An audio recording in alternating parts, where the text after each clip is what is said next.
So yeah, I'll give you just while people are trickling in. This is the combating and proper marketing of health insurance.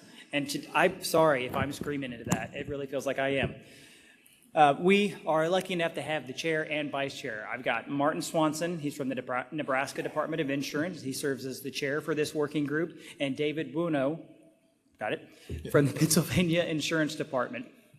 He's vice chair. So I'm going to leave it to them that we do want this interactive, is what they basically have said from the get-go. So I'm going to have a mic, and I believe Lois Alexander is also going to have a mic. So they want questions.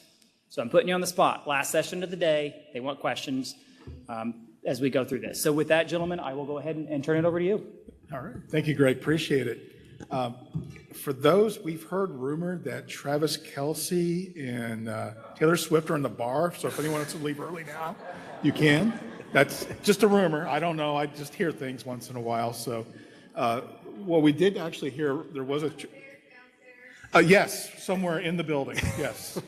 So if you go find them first, let us all know. But we thank you for your attendance today. We do appreciate it. Our committee has been working very hard this past year on about 3 or 4 different projects, I would say. First was the completion of Model 880, which was to add in lead generators as someone we can regulate as insurance regulators.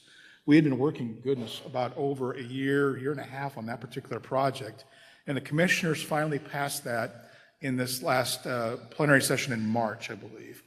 So now it's time for all of you to tell your directors, commissioners, and superintendents to take this back to your legislatures so that you, in fact, can amend your Unfair Trade Practices Act and include lead generators as someone else you can regulate.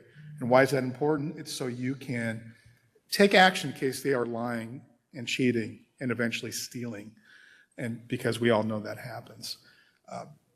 I've had a couple of states come up to me, and I'm sure Dave has as well. Do we have to limit that to health insurance? The answer is no. You can scratch the word out health in that particular model and do it with what you please.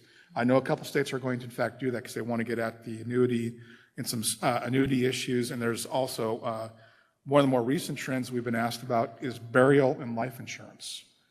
So please be on the lookout for those calls that are coming in that are asking to have your citizens talk about, oh, maybe you need some new burial insurance, or talk about what pre-need death and coverage you may want to have. It's coming. It's coming. So that's one thing we accomplished. The other thing we accomplished was a continuation of working with our federal partners on marketing activities, especially in the Medicare Advantage market. For those who don't know, we don't regulate Medicare Advantage. We don't regulate the marketing of Medicare Advantage, but we do regulate the agents and the producers and their actions. The NAIC has taken a strong stance on saying we probably want that back for us because we know the plans, we know the area, we know how it's been marketed, and we want to take, for lack of a better term, advantage of our knowledge. That was a terrible, that was bad. That was good. Yeah, that's just awful. My apologies. But that's what we're trying to do, and that was one of the goals of the NAIC, of the commissioners as they went forward this past year. And what we saw was action in Congress, at least, a little bit of pressure by certain committees to tell CMS and others that you needed to step up your game on marketing activities. They did. They rewrote some rules that were designed specifically to address some activities, especially some, you saw the Joe Namath ads, we've all seen them in the past. They got rid of them because of activities that we saw from the states pushing back on CMS. They also had rewritten some of the guidance documents to make sure that calls are recorded, that you cannot advertise a plan that's not actually within that particular area. That's a big deal because everybody's, not all plans are all available in those in those counties in which they're being sold. So that was an important step, we thought, as well. And finally, for the past 6-7 months, Dave? Yeah, about that? Somewhere in there. Mm-hmm. How many in this room have heard about the agent switching issue? Quite a few. That's good. Quite a few. So we were brought to our attention that, unfortunately, as the example I give when I talk to people about this, I go buy a policy from Dave. Dave is my local agent. I've known Dave for a number of years, trust him with everything, including, my son to play on his Little League team. Dave's a great guy. And unfortunately, Dave didn't know that Evil John had at some point gotten my information and switched me out of the policy that David sold me, and now I'm into a brand new plan. How do I find out? Well, I went to go get my rheumatoid arthritis shot, or I went to go get something done at the hospital, and all of a sudden I'm in a different plan, and I have to restart my deductible all over again. It's a true story. So we thought, well, that's really interesting. How does that possibly happen? How did Dave lose that information? We weren't sure, so we've asked CMS that question. And there's about 3 or 4 different instances of what we saw with scenarios that were happening. One, that I, as the consumer, never knew about it. It just happened. Somewhere in the CMS system, the data was transferred over to John, Evil John, and Evil John got a hold of that through the electronic broker system and got that information. Sometimes I went shopping on the internet for additional coverage or different coverage. I didn't tell Dave, and sorry about that, Dave. It's all right. Yeah. I forgive you. I mean, I still like you. Can Johnny play third base though? I'd Maybe. really like to have that, thanks. But we would see that they'd go online and all of a sudden they'd get inundated with calls, inundated with information, and then you'd hear that call that come on their cell phone, and they're baited and switched to go into a different plan. Other times they would sign up because they saw that there was a $50 gift card available to them. Now, for maybe you and I, for me it's still a lot of money, but for some people, that's really a lot of money. And they think they're going to get that card, and they don't. Other instances, there is places on the website that says by clicking here, you agree to let us use your data and place your coverage. Plainly, I wouldn't say it's plainly on the website, but it's on the website. So those are several instances that we have found were going on, much to the detriment of somebody who's trying to do the right thing with Dave, who was placing that coverage, and then to obviously the consumer's detriment as well. So we had conducted several meetings with CMS. We've spent several hours on that, and I've spoken way too much. Dave, you want to? I'm good. You're doing a great job. Okay. I don't know if you want to pick up the story from there, you're but good. You're good. CMS at first didn't really seem to be aware of that particular issue. So we said, no, it's very real, very, very real. And then we started hearing rumors that was also happening to Medicaid enrollees. So that became a problem. And why was that happening? A couple of reasons. One, as you may recall, several Medicaid changes were occurring where people are transitioning off that and into the marketplace. So that provided additional opportunity for some enrollers to get that information and transfer them into that particular plan. We would see that they would also bump them up for Medicaid by literally $1 to get into the Affordable Care Act plan. So they get that subsidy, but then they would be stung on, audits later on. We also worked with the broker community who came forward to say, yeah, here's what we're seeing, and here's the evidence that we have. So we produced that, we gave that to CMS, we worked with them closely to say, look, this is really, really a problem. And after a while, they decided, yeah, this is an issue. And so they started to provide additional information back to the states and saying, yeah, we've come across this. We're not quite sure yet how to fix it. And this is typically happening in federally facilitated marketplaces. It's not really helping in state-based exchanges. One of the other reasons, too, that we saw a bunch of the switching going on was because of constant allowing of open enrollments, especially during certain income brackets. It's something that really hasn't changed for the next year, but it was a problem. It gave opportunity, and when there's opportunity, there's motive, and motive begets the switching. So because of that, that was a problem. As we went forward, CMS understood that there was an issue, and then tried to address it. And some of it was to tighten down entry requirements into the system and to verify agent activities as well, much closer than they had before. And we are continuing to see that today. They're announcing additional rules, I think, this fall for enrollment purposes. And we're going to continue to meet with entities like Health Sherpa and a few others to kind of see where they're at on these particular matters. And what we've also found, there's just a couple press releases here not too many weeks ago, in fact, this past week, they've taken an action against an entities offshore in India that were illegally placing business,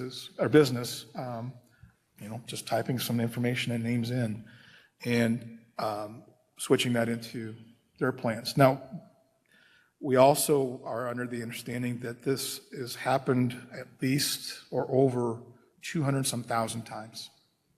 That's a lot. That's a significant amount of switching going on. So now it's just trying to backfill and see what's going, how to address it, and now how to upset Dave, who may have taken, I think there's still some questions on how they're going to fix it with regard to. So if Dave sees that I was switched improperly, Dave tries to get me back in. Now Dave may be in trouble for switching me back. So we got to make sure that's cleared up and Dave's not hurt when he's doing the right thing. But I think through the work of the NEIC and the states talking to CMS about this particular problem, it's starting to be significantly, it's getting better. It's getting better. It's not perfect yet, but it's getting better. And the question we've always had is, how are they making money off this scam? Because that's what, at the end of the day, it is. I don't have an answer for that, not yet. We're still looking into it. But Dave, what have I missed in that particular recap?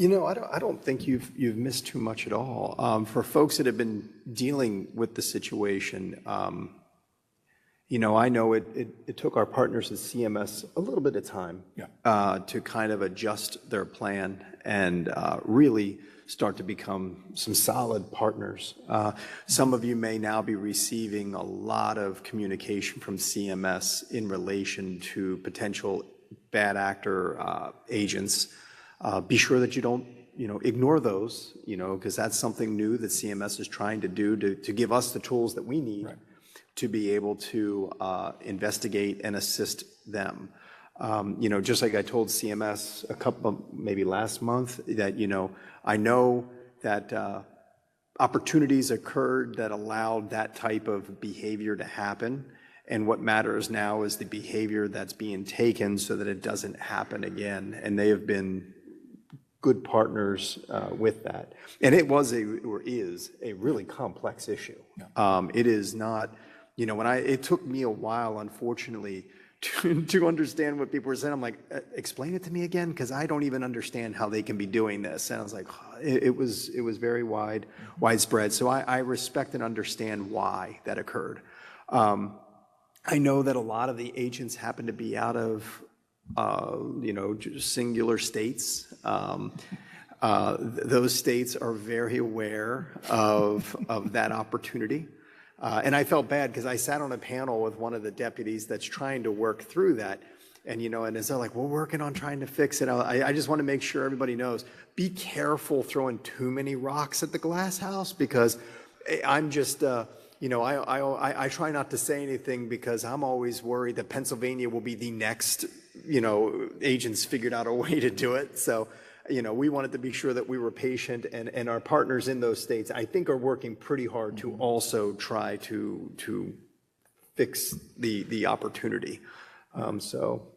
Right. One of the ways that this one particular state we're thinking of that's to the south of here and to the east is, again, not throwing stones. Yeah, I just said we weren't going to throw stones.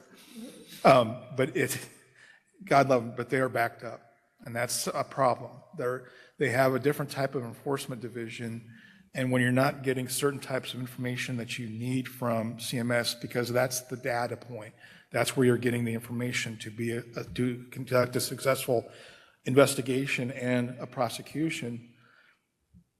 It takes time. It takes time. I know some states have taken the approach of, at least how we're doing it in Nebraska. So if you get these cases and you're doing the investigation, please make sure you're talking to your legal division first thing. One of the ways that we're looking at it is, first and foremost, was there any direct harm to a Nebraska consumer? If yes, we're immediately going straight to the jugular, so to speak. We are not only going to ask them to respond, but we're going to take actions to make sure that there's no more additional harm. The second thing you may want to ask, if there's no harm directly to a Nebraska or to your state's policyholder, then are you going to wait until the home state or the domestic state does anything for the resident license for the producer, or are you going to, like we're doing in some instances, write a letter to them and say, can you please explain why CMS took you off the marketplace? That might be a way, too, to take an easy way out of it. I think all states here have, or if they don't, they have something akin to it. If you don't respond to us in 15 working days, congratulations on committing untrustworthy and incompetent actions as an insurer and failing to respond within the right period of time. I already know that you've been kicked off the marketplace. That doesn't occur without some kind of evidence from CMS, but now you violated my law, and now I'm going to take an action against you for that.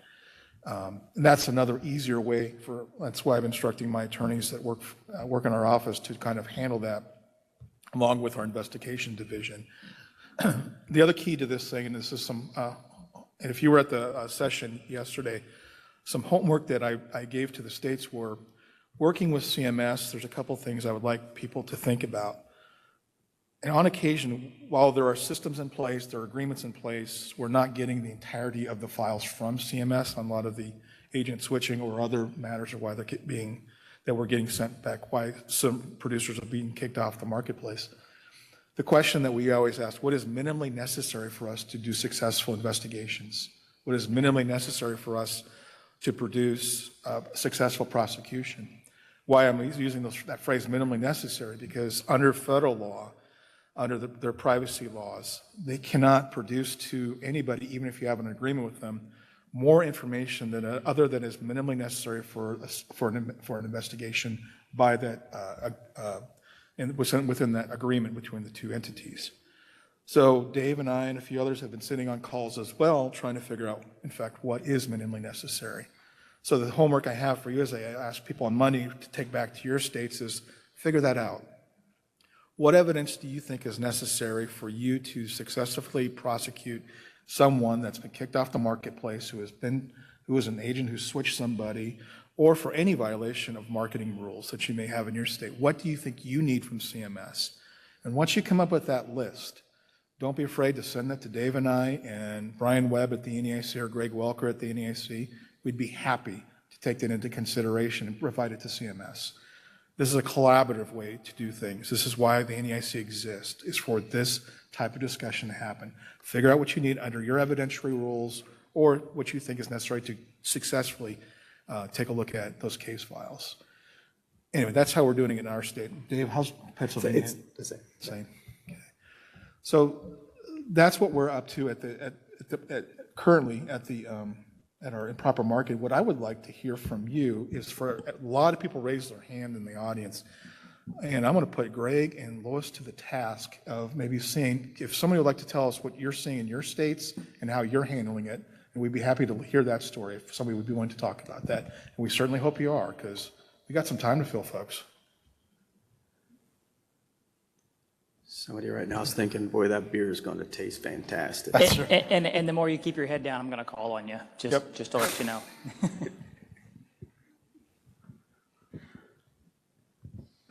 Just going to get this out of the way so you don't call on me later. So when you're talking about minimally necessary, when CMS is revoking these people, do we have a petition and an order that they're using to do that, or are they not going that route when they're kicking them off the marketplace? Great question, Brent. I don't necessarily have seen a petition and order, because I don't know what kind of administrative actions they take. One of the questions I did have for them previously is, if the producer appeals that decision, is there a record? If yes, then can we, the states, get a copy of that record? Because if they lied during that particular appeal, that's another demonstration of incompetence, untrustworthiness in the business of insurance. The answer I got Monday was, yeah, we can give that to you. That necessarily wasn't the answer I had maybe 2-3 weeks ago. Right. So yeah, there's got to be a record somewhere, and I would love to get a copy of that record. I think that would be absolutely critical for our investigations to do that. I think, in fact, that would fall under the definition of minimally necessary.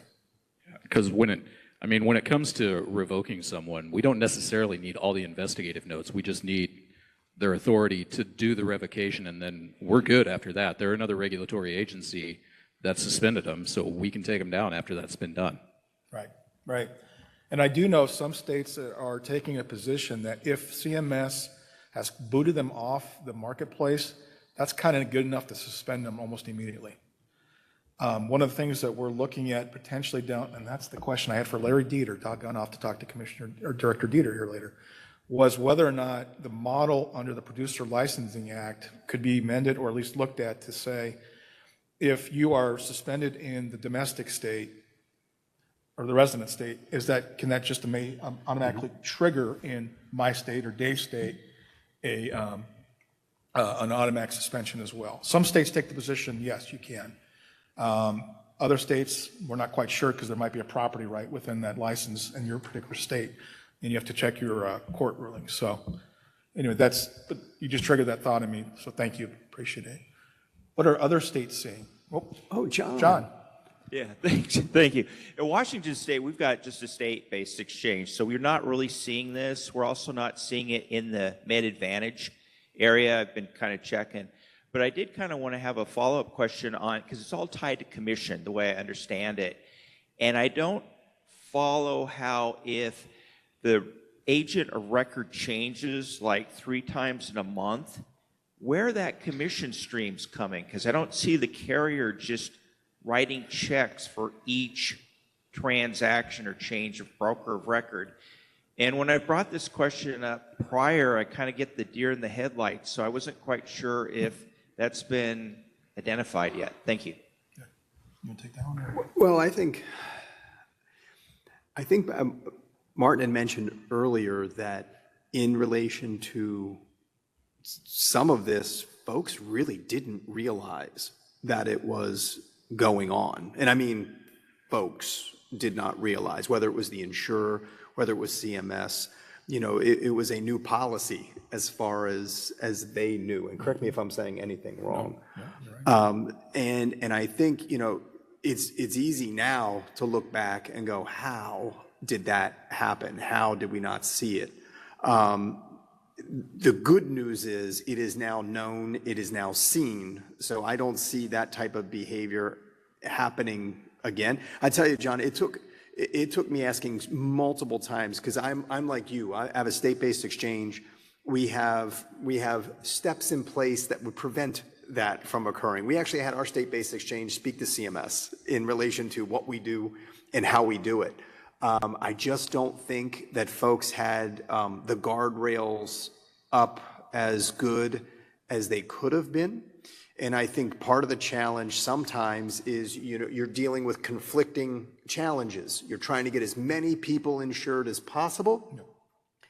And I guess some folks maybe took advantage. Well, that's what the bad folks usually do. They find a little loophole and they took advantage. And meanwhile, you're showing, oh my goodness, look at all these people being added in, but they truly weren't. They were just playing the game of moving it along. And it was unfortunate for consumers because their deductibles were starting over. A lot of the policies, I believe, were bronze. No premium to be paid, so the consumer had no idea until they started using it. So I really think that if it wasn't for the NAIC, if it wasn't for us going, hey, this is happening, I don't know when folks would have really, truly recognized that it was occurring. So really long-winded excuse, John. I don't know if folks were watching or had the proper guardrails to catch it, and it wasn't happening in a way that people were noticing. They do now, and they're acting now. I hope I answered your question. Go ahead, Mark. Yeah, no, I recall having some hallway conversations at the NAIC with some of the trades, and they're like, we had no clue this is going on. We heard rumor, but we didn't know this. And so we sat down, we had a lot of meetings with the various trade groups, and to the credit of the companies, they kind of realized a couple things. One, we don't want to start paying commission on somebody who didn't really earn it. This is ridiculous. And then two, if we keep doing this, we're going to get in trouble with the feds, and we don't want that either. We don't want to get booted off the marketplace. And what they did is good. They decided that if somebody gets caught doing this stuff, they're going to term them for cause. And what does that do in our states? Well, they got to send us a notice that says we have termed John, sorry, John, not you, John. No, It's always your fault. We know. And you are the bad John, by the way. You were. Awkward. I didn't want to say it out loud, but that's true. Once they term John for cause, that triggers in our state an investigation. Say, why were they termed for cause? And when we go back to that same scenario I said before, what information do we need minimally necessary for us to conduct an investigation and successful prosecution? But boy, that makes life a lot easier. If the company's saying they're bad, I can get that information from the company, and they'll be glad to provide it. They don't want these people around anymore either. Unfortunately, what we're seeing, I think, is a lot of young people who get there and they pass their test and they throw them into this warehouse, smile and dial and, take these switch these people online. Their license is gone. And guess what? That has a trigger effect on other professional licensures that they want later on in life. That's unfortunate, but they're being used. So, what other questions do we have? Look at people nodding off, sleeping. It's unfortunate. It's hurtful. I mean, It's word. I drove all the way from Lincoln for this, folks. yeah, it's okay. I mean, We have no problem with that, but I almost dozed off earlier too. It would have been awkward being that I'm the coach's, Yeah. I'm not really coaching his son, by the way. That was all a lie. One thing, go ahead. Who is the question? I didn't even see the hand go up.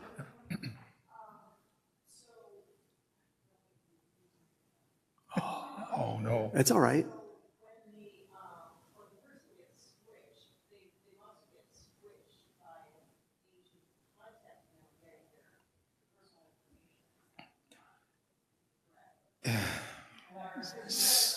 Sometimes.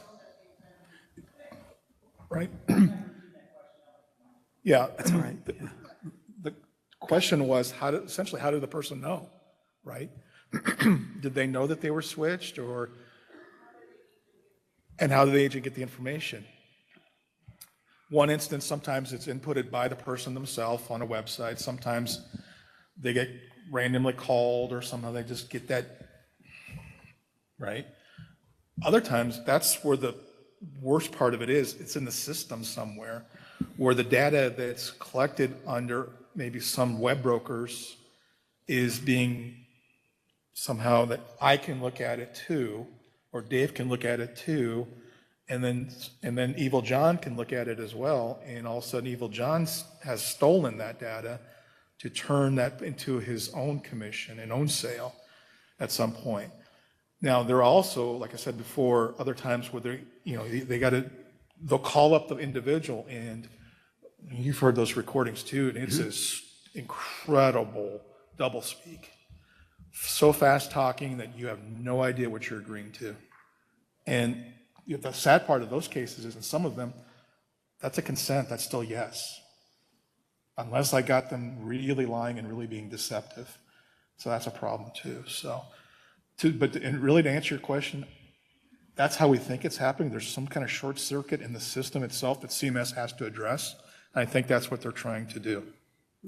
And I think sometimes people don't pay attention, and if there's no change what they pay every month, they just throw the envelope to the side or don't do anything with it, or they'll get a new card and they'll be like, I got my new card in. Yeah, they just don't realize that it would happen because, before we started really looking into it, I didn't think that would really happen, who would do that on health insurance? But, folks will do it.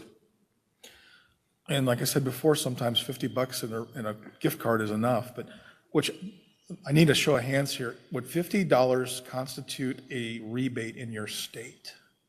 If it is, raise your hand. There's a few. Okay. $100? Is that a rebate? Yep. Okay. $100 getting there. Lower than $50. Wisconsin, you're like, everything's a rebate. Okay. How many states have that written down, what that number is? Okay. I'm just trying to understand that because I think CMS wants to know the answer to that particular question too, because they didn't understand the concept of what a rebate was. At least some didn't. And so it's like, well, yeah, it kind of varies state to state on what that number or if it is. We have a question somewhere? Yes. Are you? Lois, what is your question? Is it on the phone? Yeah. Oh, Okay, yeah, we can't see them. Sorry about that, guys, on virtual Okay. land. It's a question that came in online. Okay. And it's, have any states tried to address this issue, for example, by trying to work with carriers on the front end rather than wait until CMS suspends the agent after the damage has been done, so to speak? Go ahead. both. The answer is that we've been working with carriers in the trades on the front end to alert them to the issue. I think now that they are trying to tighten down their systems as well, and you know, a few companies that I know specifically that we're doing that, I can't mention them here because they don't, you know, but they have literally clamped down on that particular, clamp down on that activity as best they can.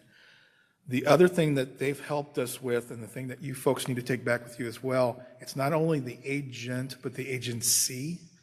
So figure out who the agency is and look at maybe doing an action against the designated producer if you can find out that information. And I wanted to mention that before I forgot it because I'm old and I will forget things like that. So it's okay to laugh at that. You're not old. I am kind of old, but Maybe a little. so that was a good question online, so thank you. There was a couple hands. Yep. Oh, we're getting more questions. This is so exciting. I've got it all missed on. So. When you undo the transaction and get the person back to the plan that they were on, are carriers working with you to allow them to not have to restart their deductible? Or is that are they made whole in that sense? They would work with us because we would tell them that that was a dupe, they were duped. But I can't speak to other states of what's happened there, if anything. I would hope that there would be a conversation between the carrier, the state, and CMS to say, let's get them back to where they need to be without much penalty because it really wasn't their fault. The hard question is, what if they actually did something to sign up for it? What if they did press that button or did check that box? I don't know the answer to that one. I would, you know, I've been fortunate enough that we haven't come across that issue too much, but I would be the advocate where you could, you know, and see what you can do to assist the consumer in that situation. Right. I know we have companies in the Commonwealth, a lot of times will go above and beyond to help folks when that situation is right. So I certainly wouldn't be afraid to ask or afraid to bring it to the attention of. Greg, I thought I saw somebody with their hand in the back too, but I don't know where they went. I don't know who it was. I just saw a hand. Over here. We got one over here. It wasn't that side, but yeah. Okay. Hi, my name is Nadine. And Hello. with the North Carolina Department of Insurance, and we have handled, or we are in the process of handling a lot of these cases. And to answer your question, we do. Our Consumer Services Department receives the complaint first from a consumer. That's the only way we know something's going on. And then they make the consumer whole again. Okay. So we work with the marketplace and we work with the carrier. And most times they are put back in their initial policy plan with no extra deductibles or having to go back and restart the deductible. But our Consumer Services Department has a good relationship with the marketplace and with the carriers, and that's why we're able to do it without a lot of hassle.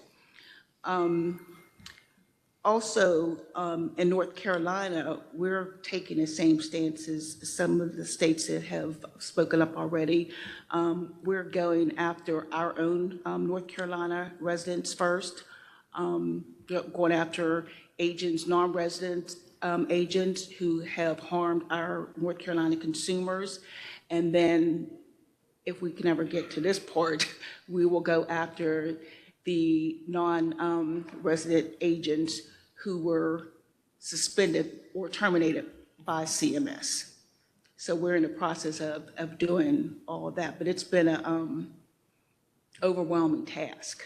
yeah. We have, I think we set up about 200 plus enforcement cases thus far. And we work hand in hand with our Attorney General's office as well.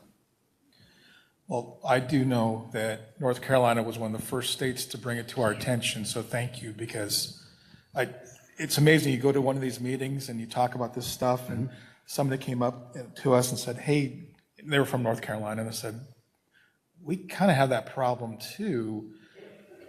And all of a sudden, we got that information exchange, and that's why these things are very important for us, is, not only for the regulators in the room, but for the companies too. So, because this is stuff that's going on. So, thank you, North Carolina, for taking a big time lead on that particular issue. Martin and I were talking about earlier, we were like, what is going to be the next thing that we work on? Because, I truly believe that it's so far, I want to knock on this, because it's been pretty successful. And the NAIC and all the states have done a really great job at working with CMS. And it was a little bit of a slow go at first, but now we seem to really be rolling. So, and if somebody did have a question, ask away, but I'm going to also toss out, if there are some things going on that you're aware of that we're not, we would love to hear about that too, just to kind of see if there are other things happening, because I don't think this is something that we would have thought of 2 years ago as being an opportunity. I think we'd be with Evil John trying to figure out how could that even have happened. That's right. I guess that raises the question, what marketing schemes are you seeing in your particular states that you're getting complaints about from? And it may be a little early for some of it because open enrollment isn't for a little bit, but what have you heard lately? Anything that we need to tell the group about? Or is everything absolutely perfect? I might take this opportunity to brag on you two a little bit, might open some more questions too, as far as the working group itself. For those who aren't aware, we do have monthly closed meetings, and we do have open meetings like this, or even at national meeting, and we have 200 plus at every meeting. And CMS, they have worked really hard with CMS, but when you're asking them on other things that they might see, other than CMS within the working group, what other, would you have any other key sources that you guys are in connection with? Yeah, I probably should mention, we work closely with not only CMS, but Department of Labor, Federal Trade Commission, Federal Communications Commission, in some cases the Federal Bureau of Investigation, a lot of alphabets there. But we've had, at least in part, a role in helping states do investigations along with our federal colleagues, but that led to arrests. Some folks had really nice yachts down in Miami. They don't have the yacht anymore. So they may enjoy some of that fun prison time that they may have well earned. One of the other areas that we do kind of look at, and we are kind of figuring out how we're going to coordinate with other groups at the NEIC. We've had joint meetings as well with the ERISA working group. We hear of some things going on, for example, and not naming any specific investigations, but as an example, where Dave is looking for insurance and he trips upon a particular association that all they require is, Dave giving his data or downloading an app for himself. And that's it. That's just one example. Well, is that ERISA or is that us? Department of Labor hasn't necessarily taken, there's been some court cases down in Texas, but the Department of Labor necessarily hasn't taken a position on it, but they also have said to us, yeah, maybe you're free to go and look into that as the states. So strongly suggest you look at your association laws, look at what constitutes insurance under your state statutes, because that's going on, and it's going on in every state, because the internet doesn't care where you live. It will tell you that you can just sign up for this, and for $400 you can have a wonderful policy that will cover almost everything, except it doesn't cover anything. So keep that in mind as well. That's one of the things that we're looking at, and may work closely with one of the new subgroups in MOG. So. Oh, there's a hand waving at us. Hello. Is it waving goodbye or just hello? I was thinking it was hello. Okay.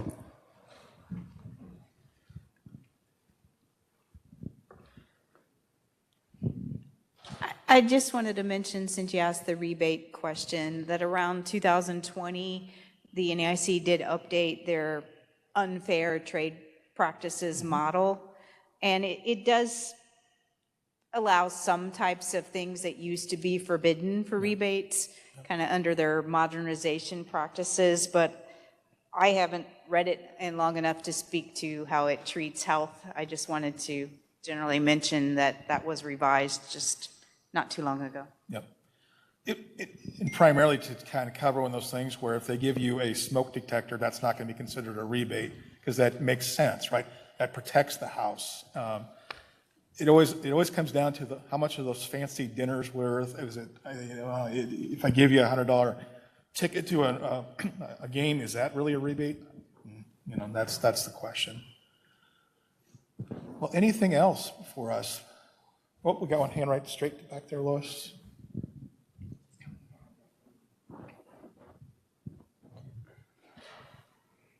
I'm going to kind of switch gears a little bit, but it still has to do with the Medicare Advantage plans. Is how are states handling, I'm from Wyoming, so we're a very frontier state, but we have the bigger cities around us, so Denver, Salt Lake, where Medicare Advantage plans are probably beneficial to some, folks. How are the states that have those more rural areas combating the marketing to the people in those areas that think they're getting a plan that's going to cover them in their region or area, but it really doesn't? Just had a conversation with the Nebraska Hospital Association about that. It's becoming worse a little bit. Medicare Advantage marketing rules are supposed to limit themselves into the areas in which they actually cover. Does that happen? Right? Okay. So consumer education is important. Use your SHIP departments. We were just on the road, and we're going to be out on the road. We've covered over 1,000 miles in Nebraska, talking to seniors all across the state about that too. Be careful what you purchase. For instance, we were in Red Willow County, McCook, Nebraska. This means nothing to anybody except for us in Nebraska.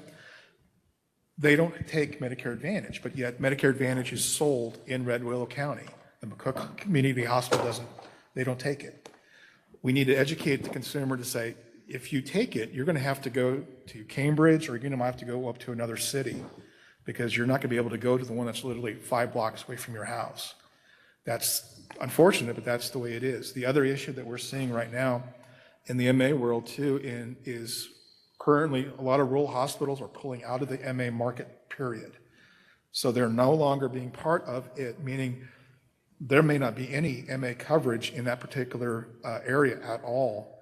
And right now we're working with CMS to try to figure out, do these individuals get a special enrollment right back into original Medicare and into Medicare supplement to get coverage?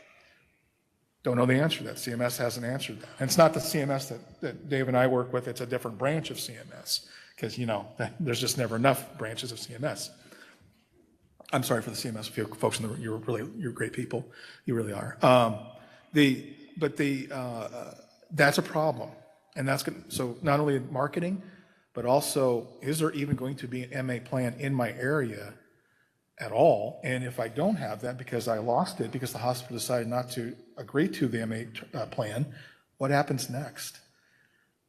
So the rural states are getting hit heavy about this. The NAIC is currently drafting a letter talking about that to CMS, because they were supposed to show up in Chicago to discuss it with us. They bailed. They bailed literally at the last minute.